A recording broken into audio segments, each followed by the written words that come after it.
I've seen this a couple videos about Mary J. Blige going off on her husband for or ex-husband for getting alimony, and I have to I like no one ever asked the question. So when all these women get cheated on and they accuse the man of cheating on them, let me tell you something.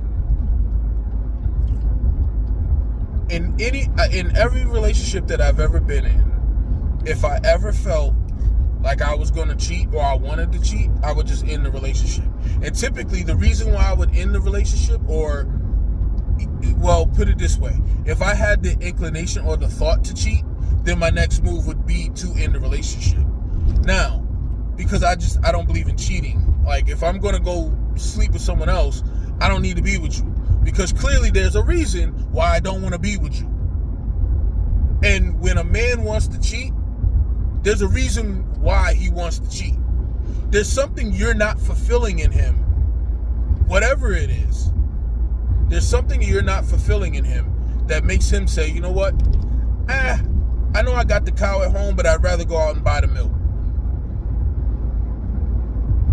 And no woman will ever stop and ask the question, what am I doing wrong? Because they all get in this sisterhood circle, and it becomes an echo chamber, and they just want to blame men. No, they want to blame the man, but they end up blaming all men because of the man they chose. So now it's all men's fault. All men are what they chose in a man, because they don't know how to choose a man, because they probably didn't grow up with a man, meaning they daddy, and their mama probably didn't know how to pick a daddy. A lot of the problems that women face in this country with crappy men is because you raised them. You raised crappy men. It took me so long to really understand what masculinity is and how to really be a man and what being a man really entails. Because of being a man is not just having muscles and throwing shit around and doing shit for other people. It's more to that. There's a presence that you bring. There's an air of either security or insecurity that you can bring. And I'm gonna tell you, it took me a long time to figure that out. Probably when I had my first son. It took me until about then to really understand what it was to be a man. Because us as men, especially me being the product of a single mother, we get indoctrinated on what a man is. They want to tell us what a man is, but meanwhile, they couldn't pick a man to stick around to be a father, to raise a man. Again, that's something that women, and particularly black women, don't ever really want to discuss. They never want to talk about their role in the fuckery. They always want to deflect and say, well, he did this. Listen, at the end of the day, if I own a house and I let random people come in my house and my house gets destroyed, whose fault is it? Is it the people who destroyed my house, or is it the fact that I let these people in my house? Even if I didn't know that they was going to turn around and fuck my shit up, at the end of the day, I allowed access. I allowed access into my home. Therefore, I am accountable and responsible for everything that they did because I allowed them in my home, irregardless of the fact that I knew or didn't know that they were going to be jackasses and destroy my shit. I don't understand what's so difficult about that, other than the fact that a lot of these women are just children in adult bodies. They're little girls who were spoiled, or I shouldn't say were spoiled, they weren't spoiled, and now they want to relive their second childhood and their adulthood, and they want a man to be the daddy that they never had. That's why they walk around trying to show off their ass cheeks. They trying to put on pants so fucking tight you can take their blood pressure. And it's like, for what? I can't even go to the gym without my eyes being fucking raped. Visually raped. I can't do that. can't go and be in peace without my eyes being assaulted. But it's okay though. And if I have a problem with it, I'm the problem. This is why I feel so bad for my sons, because there's a lot of these dumb whores that are just going to be dumb whores. They're going to be somebody's personal cum cup, cum dumpster, cum latte, and they're going to raise their daughters up to be the same way. I see it now. I see a lot of these moms, their daughters dress and look just like them. They dress and look just like them. There's no difference. And then they wonder why all these little girls are being molested and being raped, because they're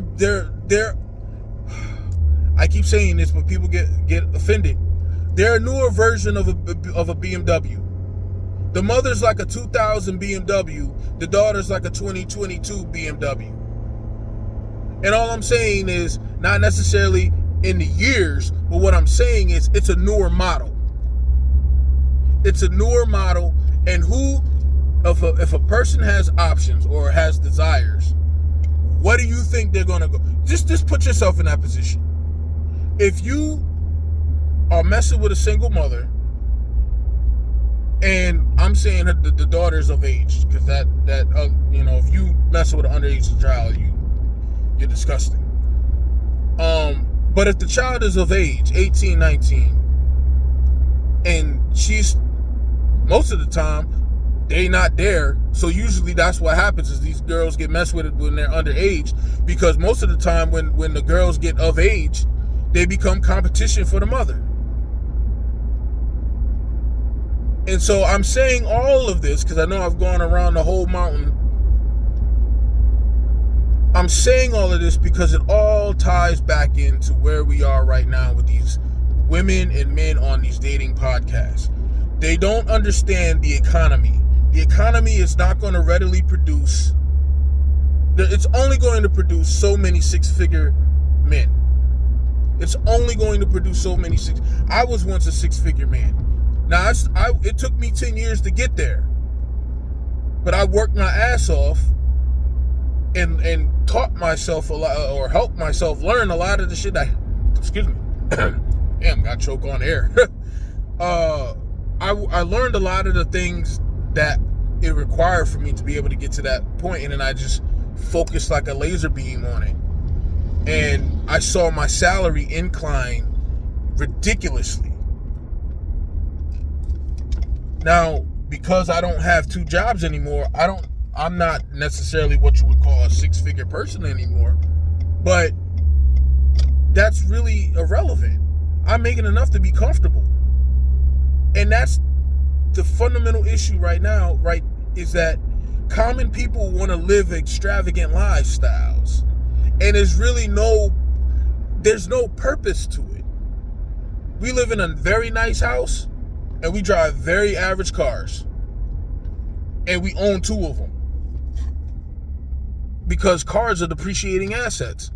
Why would we want to invest all money in a fancy ass fucking car that is only really built for driving? We just need a reliable vehicle that isn't going to break down every 5 seconds and get us from point B to point A to point B, and point B to back to point A. That's it.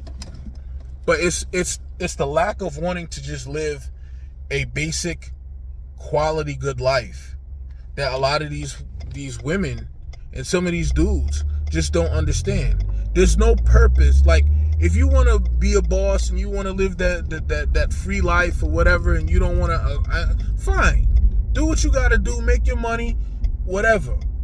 But that shit is just a different side of the same fucking coin. Because just because you're working for yourself, that doesn't mean that you're still not working for other people. Because at the end of the day, those other people still pay you. You can sit there and say, oh, well, I'm a boss and I do. You sell a product. If people don't buy your product, you don't make money. So it's no different than if you don't go to work, you don't make money. So I just wanted to do this video. I know it's kind of long, and it's actually longer than I really wanted it to be.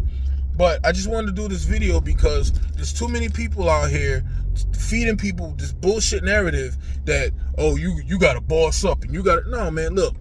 Life is stressful. Life is hard. Do something you enjoy, whether that's a job, whether that's you working for yourself. Do something that you enjoy and live a comfortable life and live within your means. You'll find out that if you live within your means, you can get way much more than if you sit up there trying to buy some extravagant shit. Because I'm telling you, it ain't all what it's cracked up to be.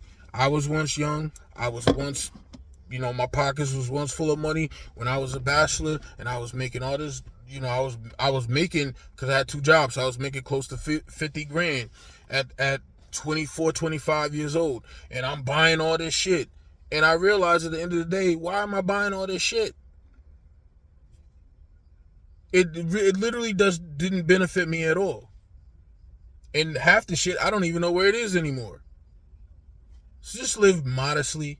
Understand that a relationship is two people, 50 and 50, but they're both bringing 100%. And when you both bring 100%, you get 200%.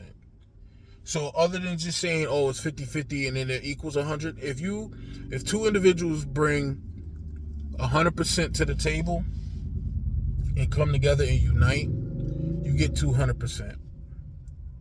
Think of it that way. That's all I gotta really say.